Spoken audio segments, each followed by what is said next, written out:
Cable-seated rear delt row, you will need this handle.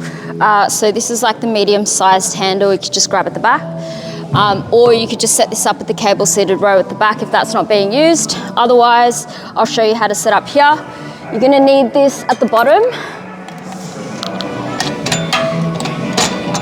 Just make sure you click that in. Now, this step here is it's not long enough for you to set your feet up. So I've just grabbed a foam roller. Also as well, something to pay attention to is that this machine is going through 3 pulleys. So don't be afraid to, oh no, it's going through 4 pulleys. Yeah, so the resistance is gonna be about 5% less of what you would usually pull back there.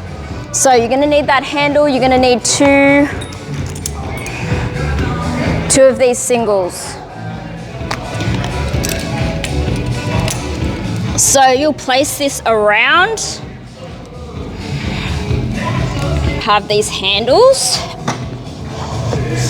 is because I want you guys to have your hands on a 45-degree angle, like so.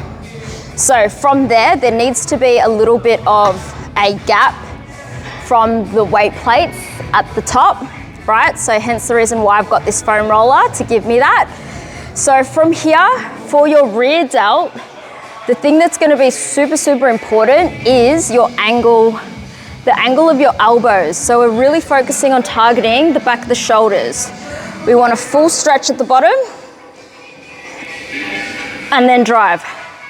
So you might need to play around with the angle of the elbows. It might need to be down a little bit, might need to be up a little bit, but I want you to really focus on that mind-muscle connection and hitting the back of the shoulder capsule here. Okay, so depending on what your structure is like, you really need to play around with whether or not the elbow position needs to be a little bit higher or a little bit lower. So play around with that one, but it's really good and effective for really hitting the back of your shoulders.